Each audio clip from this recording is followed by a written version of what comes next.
On vous souhaite la bienvenue à ericlatour.com. Saint-Jean-sur-Richelieu est l'hôte d'un organisme qui existe depuis fort longtemps, Action Dépendance, qui fait la promotion des saines habitudes de vie, mais aussi en lien avec les dépendances qui nous guettent en tant qu'humains. Mais d'abord, on vous parle aussi de saines habitudes de vie, de promotion des saines habitudes de vie avec la nouvelle directrice de la santé publique en Montérégie. Et je parle ici de la docteure Julie Lollier.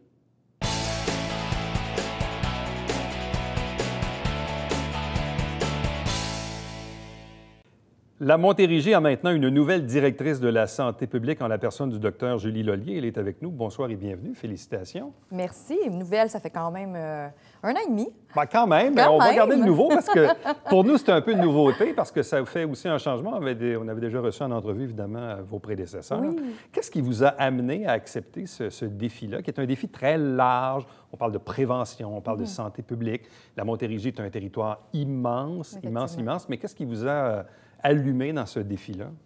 Bien, en fait, le défi d'être directrice de santé publique, c'est la plus belle position pour un médecin spécialiste en santé publique. Toute la question de la prévention et la promotion, c'est un choix que j'ai fait alors que je venais de graduer en médecine, donc un choix de spécialité médicale. Quand on finit la médecine, on peut faire ou bien de la médecine de famille ou une spécialité. Moi, j'ai choisi de faire une spécialité et de faire ma spécialité en médecine préventive et santé publique. Donc, le choix de la prévention s'est fait très tôt dans mon parcours médical. Puis la position de directeur de santé publique, c'est la position où on est le mieux placé pour faire des changements concrets en santé publique. Et pourquoi on choisit la voie de la prévention, la voie de la santé publique? Si vous dites, effectivement, chaque médecin a toujours le loisir de se spécialiser dans différents domaines. Pourquoi, vous, c'était important, ça? Plusieurs choses. D'abord, je pense que ceux qui choisissent ça trouvent que la différence qu'ils font, patient par patient, n'est pas suffisante. Souvent, on arrive auprès d'un patient, puis on voit tout ce qu'on aurait pu faire en amont, puis tous les changements qui auraient pu toucher plusieurs personnes. Moi, quand je suis allée en médecine, je voulais travailler beaucoup auprès des populations très vulnérables, des gens qui sont dans la grande pauvreté, les toxicomanes.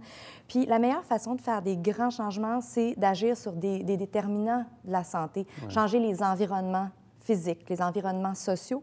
Puis ça fait partie de notre travail en santé publique, d'agir vraiment d'une façon plus globale.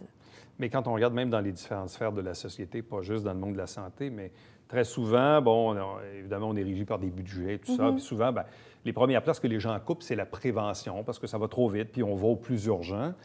Mais parfois, on se rend compte, à moyenne ou à longue échéance, que si on avait fait de la prévention un peu avant, on n'en serait peut-être pas là aujourd'hui. Effectivement. Puis c'est pas juste la prévention en santé. Hein. L'OMS même dit que le meilleur dollar investi en santé, c'est de le mettre dans l'éducation. Donc, ça commence très, très tôt. Là. Le niveau d'éducation, la scolarité, c'est des déterminants de la santé qui font une différence majeure. Donc, la prévention, oui, il y a la prévention des maladies, mais l'action en amont, qu'on appelle la promotion de la santé, ça commence avant la naissance, là. Donc, une journée type dans la vie d'une directrice de santé publique, ça ressemble à quoi? Bien, la beauté de la chose, c'est que j'ai pas de journée type. C'est tellement des dossiers qui évoluent au fil des jours, au fil de l'actualité, au fil des mandats gouvernementaux, des choses qui se passent, que les journées sont rarement les mêmes. C'est sûr que, bon, comme tout gestionnaire du réseau de la santé, il y a des rencontres, mais les dossiers vraiment vont aller au gré de ce qui se passe. Mais on va toucher des maladies infectieuses. On va toucher l'environnement, l'impact de l'environnement sur la santé. Donc, ça peut être des dossiers avec certaines industries. Toute la question de la santé des travailleurs aussi, c'est un des champs de la santé publique. Puis, évidemment, nos partenaires, municipalités, milieux scolaires, c'est des partenaires avec qui on travaille beaucoup.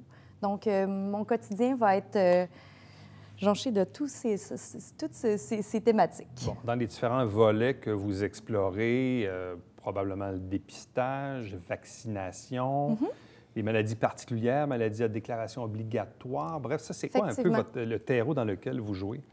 Comme je vous dis, c'est très, très vaste. Maladies infectieuses, effectivement, on va parler de vaccination. On va parler de prévention des maladies transmissibles sexuellement. Ça aussi, c'est un pan de la santé publique. Toutes les maladies à déclaration obligatoire, comme vous l'avez dit, on va recevoir une déclaration d'une maladie ou même d'une intoxication. Bien, le travail des gens en santé publique, c'est un peu le travail de détective, de voir d'où ça vient, puis sur quoi on pourrait agir pour éviter que d'autres personnes souffrent de la même chose, de la même intox ou de la même maladie, par exemple. Donc ça, c'est effectivement une maladie infectieuse qui prend quand même une certaine part de notre action. S'il arrivait par malheur un sinistre en quelque part en Montérégie d'une usine qui passe au feu et là, il y a des émanations et tout ça, on doit cercler, ériger un périmètre, etc. C'est là, à ce moment-là, que vous entrez aussi en fonction? Effectivement. Quand il y a des sinistres, si moindrement, il y a potentiellement des impacts sur la santé, donc s'il y a des domiciles au pourtour de l'industrie, par exemple, effectivement, les principaux interpellés vont être la sécurité publique et la santé publique, où là, nous, on va avoir à prendre des décisions sur est-ce qu'on doit évacuer, est-ce que les gens doivent se confiner. Donc, effectivement, pour les sinistres, on est même appelé. dans les cas d'inondation, parfois, il peut y avoir certains problèmes d'insalubrité, bon, les champignons et tout ça, mais même dans certains cas, il y a aussi des impacts sur la santé mentale. Absolument. On l'a vu dans le cas du verglas il y a 20 ans, ou même dans le cas des inondations de 2011, où il y a eu des impacts importants. Les sinistres versus la santé mentale. Oui, puis on l'a vu avec Mégantic plus récemment. Et on l'a vu avec Mégantic c'est pas en Montérégie, mais la direction de la santé publique de l'Estrie a été très, très impliquée. Puis on le voit que les impacts sur la santé mentale de grands sinistres, c'est pas juste à court terme, hein, ça perdure sur plusieurs années, effectivement. Bon. La fameuse cigarette, oui. Ça aussi, ça fait partie des thématiques, je présume? Absolument. La cigarette. Aujourd'hui, le cannabis, on a été très, très actifs dans le dossier du cannabis. Saines habitudes de vie, activité physique, alimentation, c'est tous aussi des déterminants forts de la santé. Est-ce qu'on a encore une bonne proportion de fumeurs? Parce que parfois, on fait même certains comparables, entre autres, avec la France. Il y a encore un pourcentage assez élevé de fumeurs, plus de 30 33 Chez nous, on a l'impression que depuis quelques années, on stagne toujours dans le 19 Est-ce qu'on est encore là-dedans? En fait, pendant plusieurs années, il y a eu une chute très rapide. Puis pendant plusieurs années, on était plus dans une stabilité. Les derniers chiffres, on est tombé un peu en bas de 20 C'était une petite diminution. Mais on a un noyau dur de fumeurs pour lequel c'est plus difficile d'agir. C'est vraiment via ce qui est le plus efficace, c'est vraiment via les renforcements de la loi. C'est des façons qui sont très, très efficaces. Donc, chaque fois qu'on voit une mesure structurante législative, on voit des diminutions. Comment voyez-vous, vous avez fait référence au cannabis. Bon, évidemment, ça arrive dans l'actualité, ça fait plusieurs années qu'on en parle. Le gouvernement fédéral a légiféré. Bon, après ça, on a pelleté ça un peu dans la cour des gouvernements provinciaux. Et là, à leur tour, et on le voit, il y a certains maires, dont le maire de Saint-Jean et des maires d'ailleurs, qui commencent à se positionner en se disant est-ce qu'on va l'interdire dans les lieux publics. Là où la cigarette est interdite, on interdit le cannabis. Là où on ne peut pas prendre d'alcool, on ne peut pas prendre de cannabis non plus. Comment les directions de santé publique se positionnent-elles face à cette arrivée? Là, c'est une question de mois là, avant que ça soit légalisé. Là. Bien, en fait, on a été très, très actifs, les directeurs de santé publique, dans ce dossier-là. La question de la légalisation, si elle est bien faite et bien normée, on pense qu'il peut y avoir des bénéfices de réduction des méfaits. Mais il faut que ça soit très, très bien normé. Votre question plus particulière sur les lieux de consommation, on se l'est fait poser et on y a répondu. En fait, le danger, en légiférant d'une façon différenciée d'une municipalité à l'autre, il y a des enjeux de cohérence. Hein? Les citoyens peuvent devenir perdus si, finalement, dans une municipalité, ils peuvent fumer dans les lieux publics, pas dans l'autre. Il y a un enjeu d'équité aussi. Puis, c'est sûr que si on devient, comme vous le disiez, c'est pas permis de fumer ni dans les lieux où on consomme de la cigarette ou de l'alcool, il n'y aura plus aucun lieu où on pourra consommer. À la maison, à part à la maison. Puis là, il y a beaucoup de propriétaires qui veulent l'interdire à domicile. Ce qu'on sait, c'est les plus jeunes ou les populations les plus défavorisées qui sont locataires. Donc, ça serait ces personnes-là qui risqueraient de n'avoir plus aucun lieu pour consommer. Donc, il y a un enjeu où, si on le légalise, c'est un produit licite, il faut qu'il y ait des lieux où les gens peuvent consommer. Parce que ça va devenir un peu compliqué. Même, on prenait l'exemple dans le cas ici où on dit, OK, on l'interdit dans les parcs, OK, mais en même temps, prenons l'exemple d'un événement comme le Festival de Montgolfière, où les gens peuvent regarder un spectacle, ils peuvent fumer et boire une bière. À ce moment-là, est-ce qu'ils peuvent prendre un joint? Là, certains diraient oui, mais là, c'est parce que c'est très odorant, ça va être dérangeant pour les gens, il y a des enfants.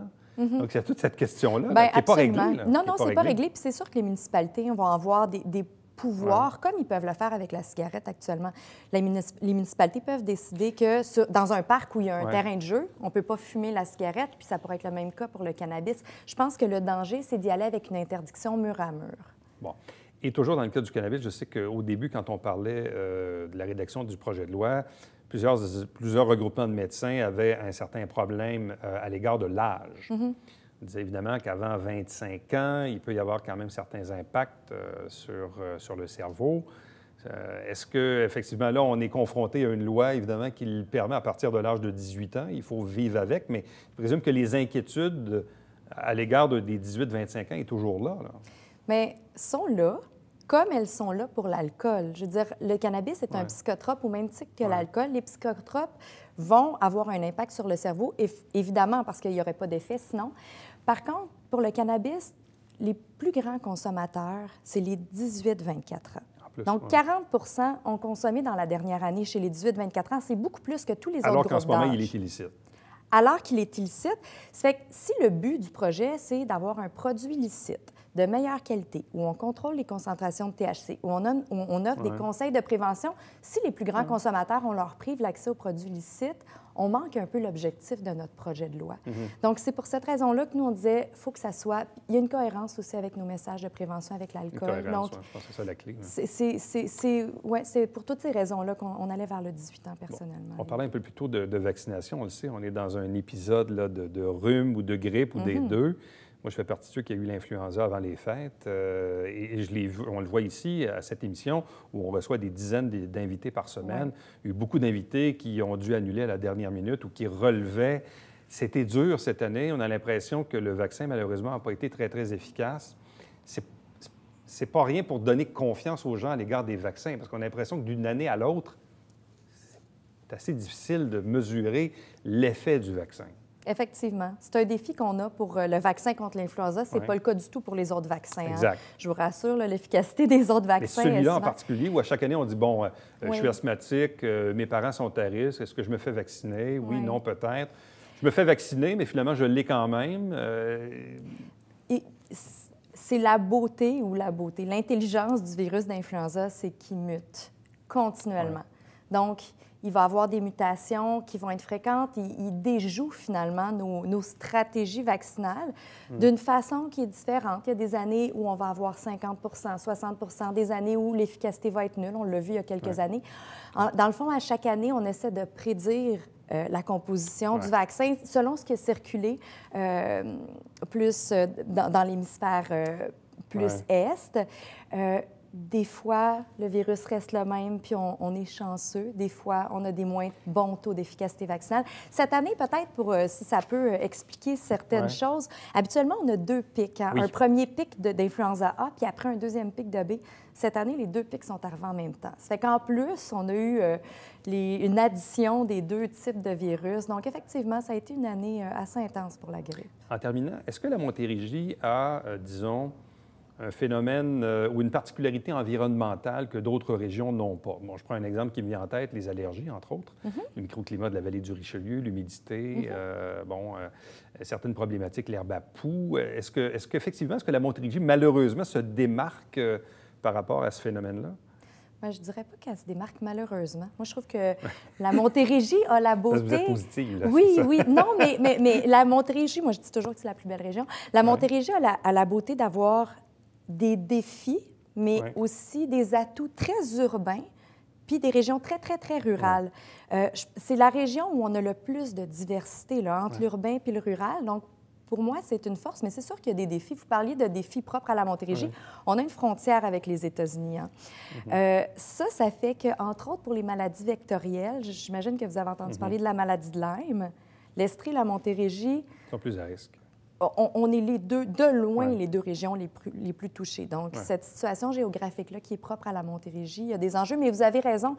Le fait qu'on soit très proche de Montréal, on a la problématique des surdoses. Puis, effectivement, on a des problématiques des agriculteurs, par exemple, qui n'ont pas à Montréal. Donc, Docteur Julie Lollier, merci beaucoup. Ça fait plaisir. Et, bonne chance dans la continuité de votre mandat. Merci beaucoup. Merci. Restez avec nous, puisqu'au retour, on vous parle de l'organisme Action Dépendance.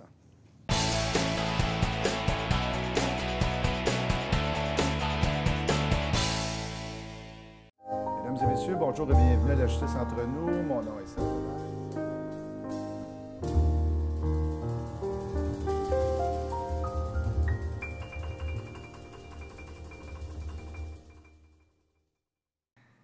Salut, ici Alexandre Baudouin. Et François Trébanier. François, cette semaine à Sport Express, on parle de rugby. Oui, avec Nicolas Mahé des Barracudas de Saint-Jean-sur-Richelieu. On parle du Super Bowl. Et on va parler pas mal du Super Bowl et de prendre ce gilet et de le mettre au rencard.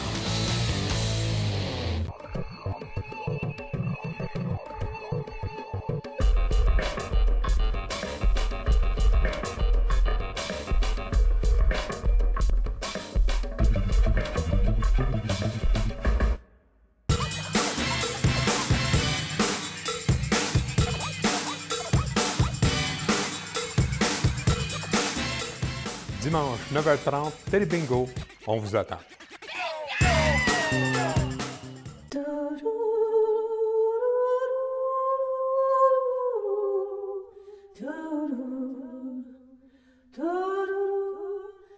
Coulisses Bêta, jeudi 19h.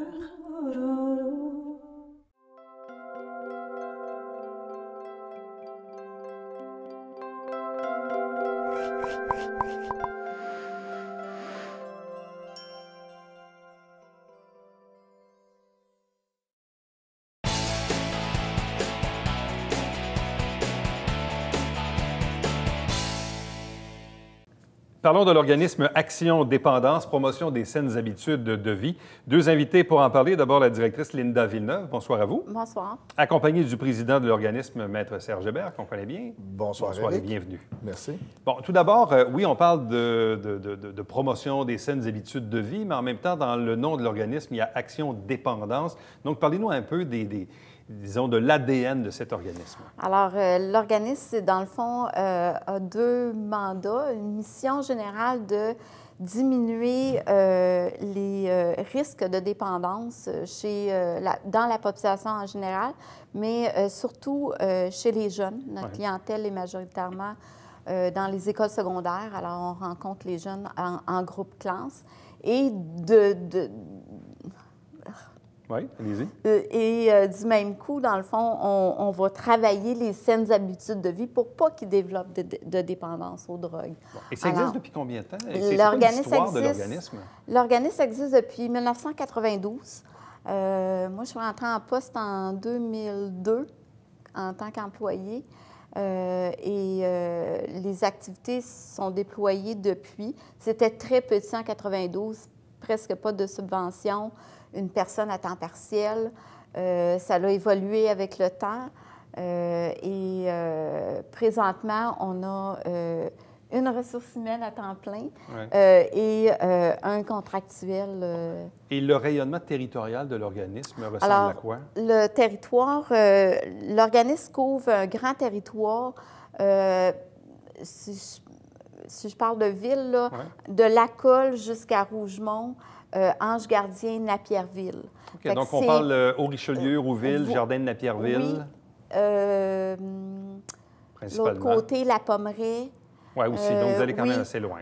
Oui, c'est un très grand territoire. C'est le deuxième plus grand territoire à Montérégie, séparé en dépendance. Couvert par Mme Villeneuve. Oui, c'est ça.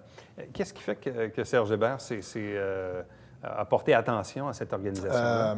En fait, dans les organismes à but non lucratif dans lesquels je m'implique, parce que je pensais tantôt en me disant, la télé, c'est pour la communication. C'était les représentations que j'avais faites lorsque TVA a acquis Vidéotron, enfin bref, que c'était pour la population de certaines régions.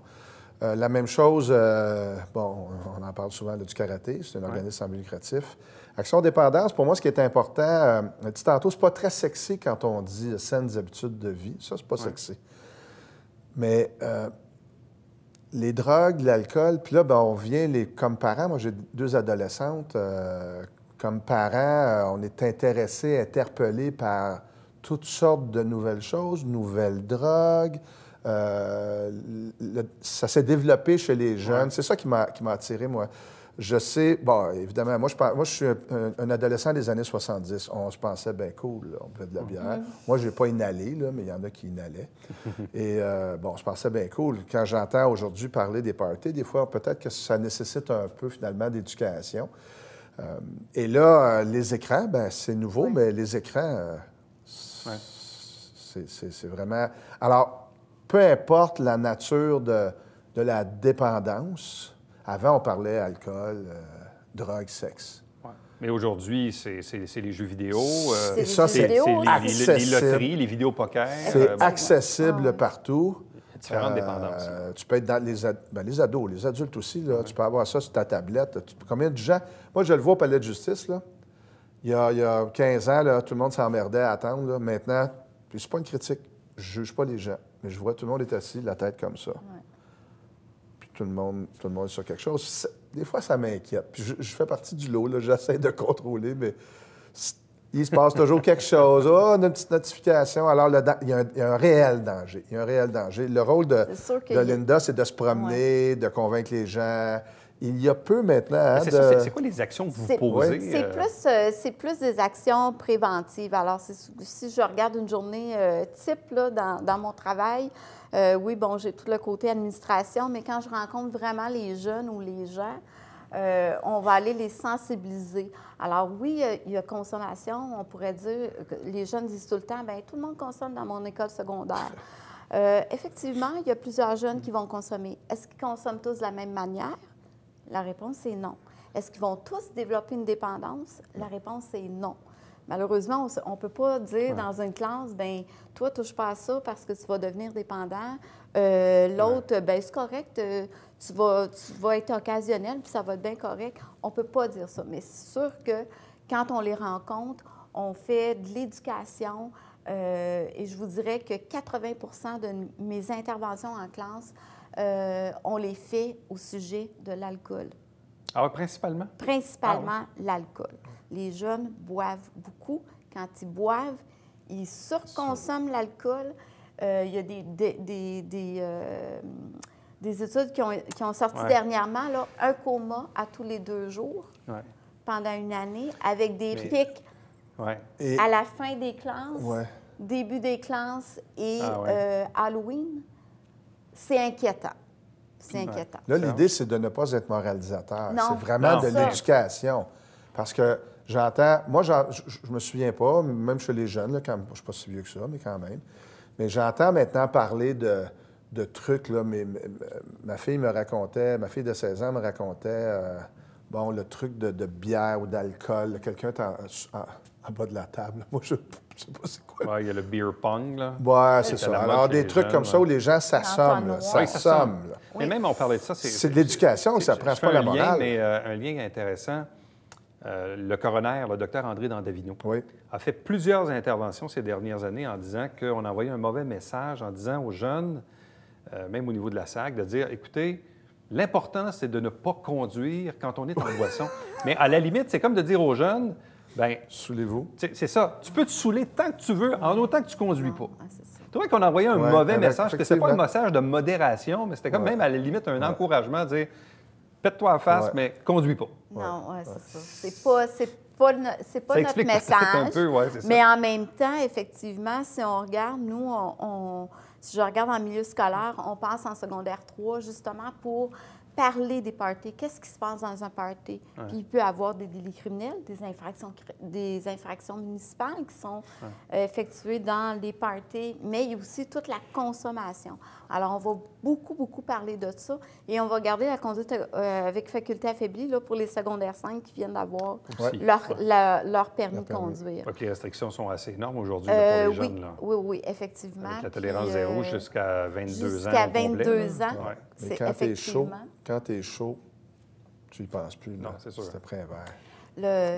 C'est ça. Comment l'organisme arrive à se financer et à fonctionner? Le financement provient du ministère de la Santé et des Services sociaux en grande majorité, avec de l'argent qui vient par des projets ponctuels. Malheureusement, c'est ce qui fait qu'on n'arrive pas à avoir des ressources humaines à temps plein permanent. Oui. Mais justement, Serge, quand tu disais tantôt, là, les jeunes sont exposés à des nouvelles choses. Là, évidemment, il y a la légalisation du cannabis. Oui. Tu es un homme de loi, donc c'est une loi. Oui. Après ça, il faut vivre avec, il faut l'encadrer. C'est un choix politique. C'est pour ça que nous, on a approché le député Jean Rio l'automne dernier en lui disant, puis j'ai eu l'impression qu'il croyait qu'à cause de notre nom, on serait moralisateur, qu'on serait contre. Et ce qu'on lui a dit, c'est non, écoutez, visiblement, cette loi-là va être adoptée. Nous, on va vivre avec. Puis si on peut vous donner des conseils, tant mieux. C'est notre monde à nous, là, le monde de la dépendance. Pas de la consommation, de la dépendance. C'est important de le mentionner, là. On ne se saoule pas tous, puis... mais... Non, effectivement. Il y a une nuance entre les deux, entre consommer... Effectivement. Et même consommer un verre de vin une fois de temps en temps. C'est ça. Fait que l'éducation... Pour moi, l'éducation, de là mon implication, l'éducation de façon générale, bien, qui va apprendre aux gens à la bonne façon, pas la façon de vivre, mais la façon de faire les choses, de ne pas toujours s'éclater. Et quand on est jeune, C'est avoir parfois, un puis on équilibre. reçoit justement des conseils, on peut les prendre un peu de Ouais, façon il y moralisateur. a une façon de le faire. Oui. C'est ça, parce qu'on va dire, ouais, ça serait bien que tu fasses pas ci puis que tu fasses pas ça. Oui, mais dans c'est les pas, faits, c'est pas tout à fait notre discours. Nous, on essaie, bien, je dis tout le temps nous, mais finalement, c'est Toi? moi et moi. Ça me fait toujours rire quand je dis tout le temps on, mais c'est parce que j'espère un jour qu'on soit plusieurs l'organisme pour faire le même travail que je fais. Mais je développe beaucoup d'activités interactives avec les jeunes. Qu'est-ce qu'ils en pensent? Qu'est-ce qu'ils feraient dans une telle situation? Alors, on les fait beaucoup, beaucoup parler. Premièrement, ça nous donne beaucoup d'informations pour être capable après de savoir, bien, ça, c'est important de, démystifier telle affaire. Alors, c'est beaucoup interactif. Les jeunes prennent part. Et qui comprennent le mécanisme aussi de la dépendance, que c'est mais quelque chose qui qui nous guette, comprennent que ça peut effectivement arriver. Là. et les dangers. Quelqu'un qui s'adonne au calage, les dangers, c'est un arrêt cardiaque, un arrêt respiratoire. Il peut tomber sans connaissance. Avant ça, là, avant la mort, puis avant le coma puis la mort, il y a des étapes aussi. Mais c'est aussi important, ce qu'on s'est aperçu aussi, c'est que les jeunes connaissaient au moins une personne qui avait fait un coma éthylique dans un party, mais personne n'avait appelé le 911. Personne n'avait appelé l'urgence. Alors, on diffuse l'information. On n'est pas là pour le jugement. On est là pour leur donner des infos. On est heureux d'entendre les jeunes nous dire, oui, c'est vrai, les fameuses boissons... les boissons énergisantes. Énergisantes et compagnie, donc... À vous deux, merci infiniment. Donc, on connaît maintenant Merci. davantage mieux l'organisme Action Dépendance, qui est d'ailleurs basé ici même Oui. à Saint-Jean-sur-Richelieu. Merci beaucoup. Merci. Merci, Éric. Restez avec nous. Au retour, le Babillard quotidien.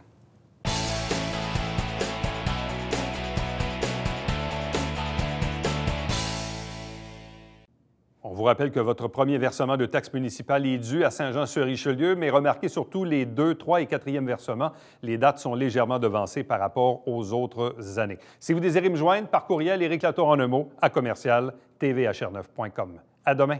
Bye-bye.